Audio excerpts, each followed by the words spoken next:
बनता है कि वो सामने आए और वो खुद का भी और हमारा सम्मान भी रखे। मैं रिक्वेस्ट करूंगा हमारे सीमा बहन को कि वो आए और वो भी अपना वक्तव्य रखे। सभी को नमस्ते। जैसे कि यहाँ बहुत लोग आए हैं जिनका कुछ ना कुछ शायद एक्सपीरियंस है यहाँ पर। मेरा ऐसा कुछ एक्सपीरियंस नहीं है, लेकिन as a citizen of this मतलब ये आइलैंड का मैं एक नागरिक हूँ और मैंने दूसरे की समस्याएं सुनी हैं, तो उन्हीं को ध्यान में रखते हुए मैं बोलना चाहूँगी कि आप सभी देख रहे हैं कि जो बेसिक ज़रूरतें होती हैं हमारी, वो धीरे धीरे जो भी एडमिनिस्ट्रेशन है या जिसको भी दायित्व मिला है कि आम जनता तक वो सुविधा पहुँचे, वो अपने कार्य करने की में समक्ष नहीं है। क्योंकि अगर आप शिक्षा की बात करें, स्वास्थ्य की बात करें, ये दोनों चीज़ें बहुत ही ज़रूरी है किसी के लिए भी। क्योंकि अगर आप स्वस्थ रहोगे तभी पढ़ लिख कर आप अपने भविष्य के पर ध्यान दे सकते हो, और भविष्य आपका तभी बनेगा जब आपको अच्छी शिक्षा मिलेगी। और अच्छी शिक्षा पाने के लिए अच्छा स्वास्थ्य रहना भी बहुत ज़रूरी होता है। अच्छा स्वास्थ्य के लिए हमारे पास एकमात्र हॉस्पिटल था जीबी पंत, जो कि पिछले कुछ सालों से स्पेशली कोविड के बाद से इसकी कंडीशन बहुत खराब हुई है। इसके पीछे बहुत सारे कारण हो सकते हैं, जैसे बहुत लोगों ने बोला है कि मेडिकल की जो इंस्ट्रूमेंट्स होती हैं उसकी कमियां हैं, बहुत पुरानी इंस्ट्रूमेंट्स हैं जिसके कारण उसी मशीन को यूज़ करने से इन्फेक्शन हो जाते हैं।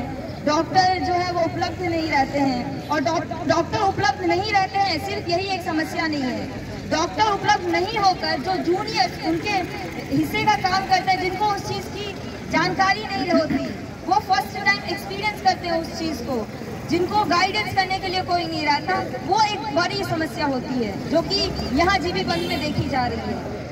तो हम सिर्फ ये नहीं बोल सकते हैं कि जो एनिम्स कॉलेज खुला है उनके बच्चे आए हैं बोल के ऐसा हुआ है, क्योंकि वहाँ एक्सपीरियंस डॉक्टर्स नहीं हैं जिनकी अनुपस्थिति में बच्चे ऐसे करते हैं, या डॉक्टर छुट्टी लेके चले जाते हैं घूमने के लिए और तब तक बच्चों को बोलते हैं कि तुम लोग देख लो। अभी न्यू ईयर में ही बहुत डॉक्टर छुट्टी पे गए होंगे और उनके जूनियर्स को ये दिया होगा कि तुम लोग ये काम तब तक संभालो, तुमको डबल टिप्स मिलेगा। ऐसे काम करते हैं। ये यहाँ की स्वास्थ्य की बात हो गई। शिक्षा की बात भी करूँ तो वो भी ऐसे ही चल रहा है। अंडमान में जितने भी कॉलेजेस हैं, कहीं भी ना तो परमानेंट फैकल्टीज आपको मिलेंगे, टीचर, ना ही प्रिंसिपल, एक टैगोर कॉलेज को छोड़ के। ऐसा ही कंडीशन हर क्षेत्र में चल रहा है। अभी अंडमान एडमिनिस्ट्रेशन सभी कुछ के लिए जिम्मेदार है बोलने से अंडमान एडमिनिस्ट्रेशन है। एडमिनिस्ट्रेशन का अंडमान निकोबार में कौन हेड है? हमारे एलजी साहब। एलजी साहब के पास समय ही नहीं है कि वो आम जनता से मिले। वो मिलते हैं तो हमारे प्यारे एमपी साहब से मिलते हैं, उनके अलावा उनके पास समय नहीं है कि आम जनता से मिले। जबकि आम जनता से अगर जब तक अथॉरिटी नहीं मिलेगी तो आम जनता की कुछ ऐसी समस्याएं हैं जो हम पुलिस के थ्रू या किसी और के थ्रू जाएंगे तो वो लोग लेके जाना ही नहीं चाहते। इसीलिए तो एफआईआर करने जाते हैं तो लोग नहीं काटते। क्यों नहीं काटते? उनको पता है अरे गवर्नमेंट अथॉरिटी के अगेंस्ट ही एफआईआर काटना है, फिर प्रॉब्लम ज्यादा आ जाएगी, क्वेश्चंस आएंगे, इससे अच्छा सीधा मना कर देते हैं। और यहाँ आए हुए आम जनता से मैं ये भी कहना चाहती हूँ कि अगर पुलिस वाला कोई भी आपका जेन्युइन एफआईआर काटने से मना करता है तो डायरेक्ट आप यहाँ के कोर्ट में एक मजिस्ट्रेट को कंप्लेन लिख के दे सकते हैं, चाहे कोई भी मैटर हो। जेन्युइन अगर मैटर है तो आप डायरेक्ट मजिस्ट्रेट को कंप्लेन लिख के दे सकते हैं, चाहे वो जीबी पंत का मैटर हो या कुछ का भी है, पढ़ाई का मैटर हो, कुछ का भी हो। जीबी पंत का मैटर यहाँ आया है। अगर आप यहाँ पे बहुत सारे स्टूडेंट्स भी हैं तो स्टूडेंट्स को पता होगा कि हमारा जो संविधान है, बोलते हैं हमारा देश उस संविधान से चलता है। लेकिन अगर अंडमान की बात करें तो अंडमान में जनता के लिए कोई संविधान है ही नहीं। संविधान है तो यहाँ के प्रशासन के लिए है, क्योंकि संविधान में प्रशासन का जो दायित्व दिया है वो दायित्व निर्वहन नहीं होता है, उस पावर का मिसयूज होता है केवल मात्र, क्योंकि वो दायित्व दिया जाता है उस जनता के लिए, लेकिन वो दायित्व का निर्वहन नहीं करते हैं। उस दिए गए पावर को से अपने आप को कैसे बेनिफिट करें, अपने परिवार को कैसे बेनिफिट करें, वो सिर्फ वही सोचते हैं। जैसे कि अभी आप अगर डीसी ऑफिस में या बहुत सारे ऑफिस में ऐसे देखेंगे तो बहुत सारे ऐसे मतलब वर्कर्स मिलेंगे जो किस हिसाब से उनका वहाँ अपॉइंटमेंट हुआ है कुछ नहीं पता, लेकिन वो काम कर रहे हैं। क्या बेसिस है भगवान जाने।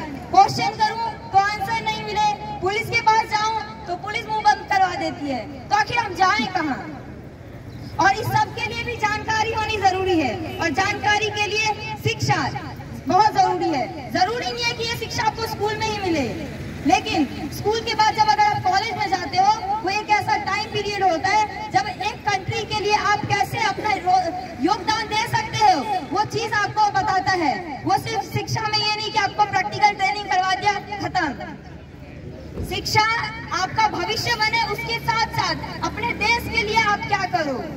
लेकिन जैसे कि आप सभी को पता होगा, जो अंडमान एडमिनिस्ट्रेशन यहाँ की स्वास्थ्य सुविधाओं को ठीक ध्यान से नहीं रखती, उसका ख्याल नहीं रखती, तो यहाँ बजट क्या करने आता है, वो बजट का पैसा कहाँ जाता है।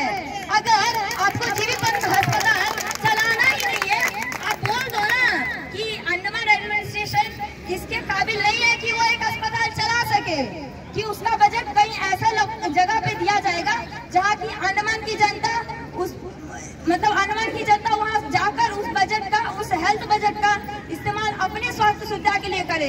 और अगर अंडमान एडमिनिस्ट्रेशन ये अपना एक कर्तव्य निर्वहन के लिए खड़ा नहीं हो सकती और अपना कर्तव्य निर्वहन नहीं कर सकती, तो उनको इस दायित्व के प्रति और इस सीट में बैठने का भी कोई अधिकार ही नहीं है। क्योंकि अगर आप अपना काम नहीं कर रहे हो तो यहाँ बैठ के आप पैसे क्या करने ले रहे हो। आपको आपके काम के लिए पैसा दिया जाता है, ये नहीं कि अंडमान तो दूर है, चलो बैठ के जाके छुट्टी करके आ जाते हैं, पैसे मिलते हैं। जान गया किसी का गया, मेरे परिवार का थोड़ी ही नहीं था। और ये हर क्षेत्र में यही समस्या है।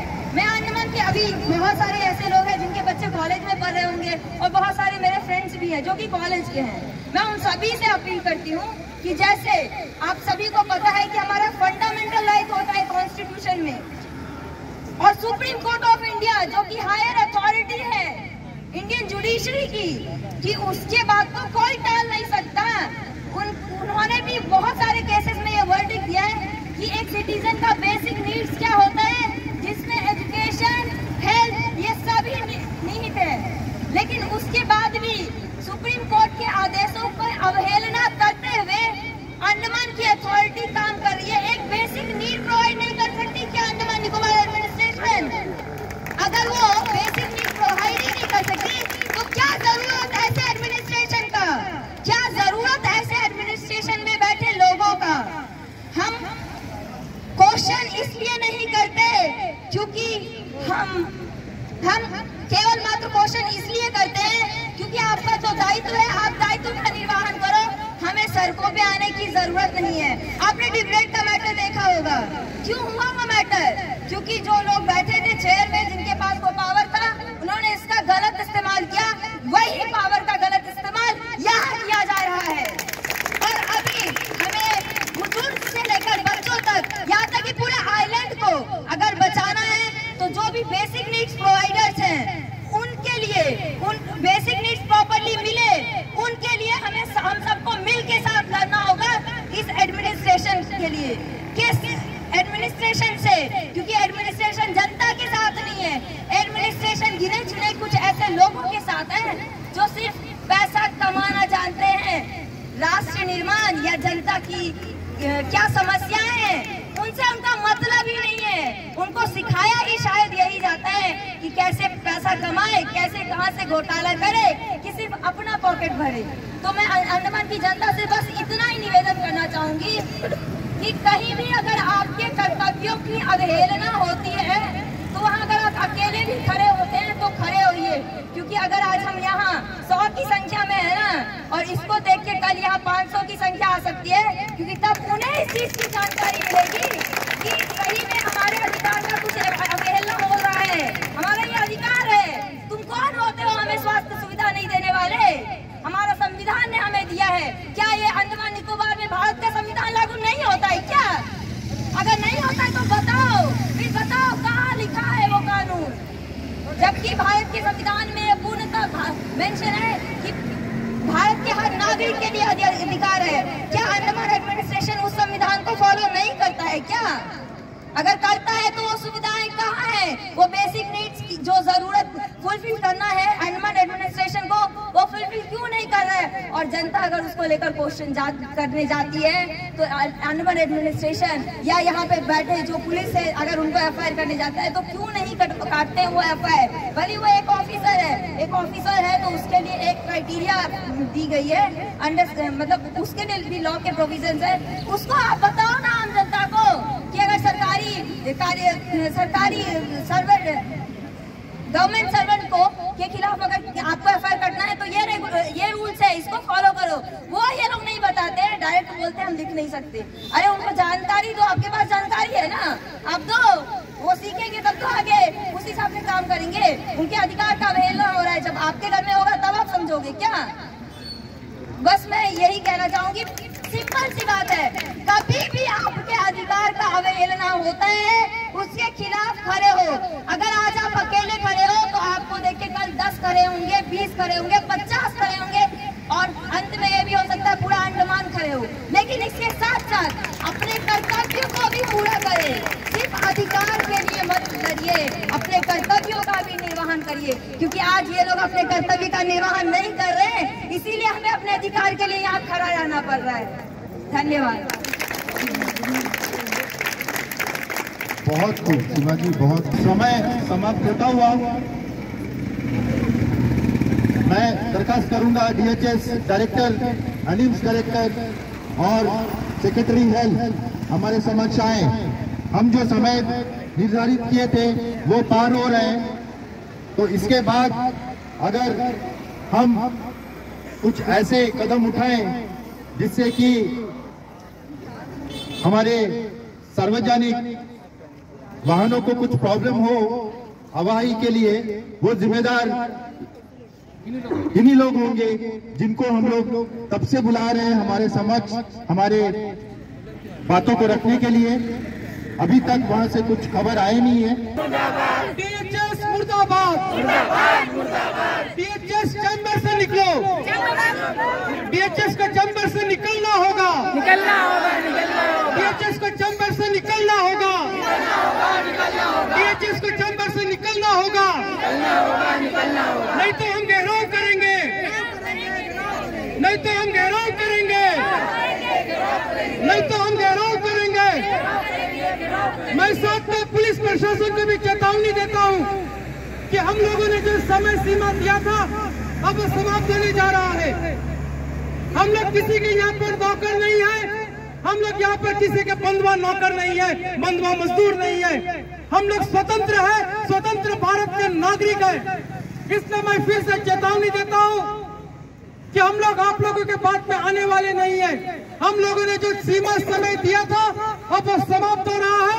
अगर हमारी बात नहीं मानी जाएगी तो हम यहाँ पर चक्का जाम करने को भी तैयार है, हम लाठी गोली खाने को भी तैयार है। DHS मुर्दाबाद, DHS मुर्दाबाद, DHS मुर्दाबाद।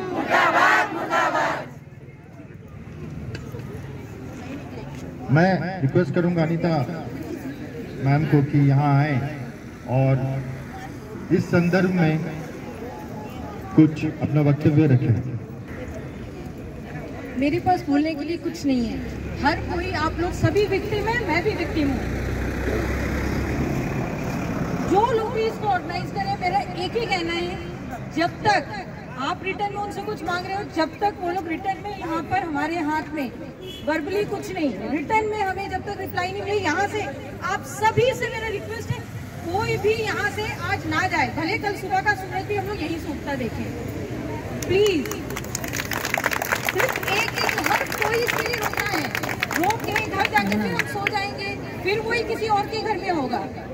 कम से कम बहुत हिम्मत करके कुछ ही लोग, ऐसा कोई नहीं होगा जो जीपी पेन का विक्टिम ना हो। फिर भी कोई किसी का हर इंसान डरता है, डर के बोलते ना, डर डर में बैठे हैं। आज कम से कम कुछ ही लोग सही हिम्मत करके आ गए हैं। प्लीज प्लीज मेरा रिक्वेस्ट है, मत जाना जब तक कि वो लोग खुद चल के हमारे पास ना आ जाए, रिटर्न में हमें कुछ ना दे वर्बली। और प्लीज जो भी यहाँ पे ऑर्गेनाइज करें, अगर कोई कहीं बुलाने के लिए, नहीं, they have to come here, उनको यही आना होगा जवाब देने आप सबके सामने, क्योंकि सबका दर्द है और कुछ नहीं बोलना, सबको सब पता है। अपना हम आके बोले जैसे कि मेरे संग ये हुआ, आपके संग, सब लोग कुछ नहीं, जीपी बंद में कौन नहीं, अभी भी अगर हम लोग सब जीपी बंद कहते हैं ना, उसमें कम से कम 70 to 90% वाले तकलीफ में रो रहे होंगे। करेक्ट। कुछ नहीं बोलना।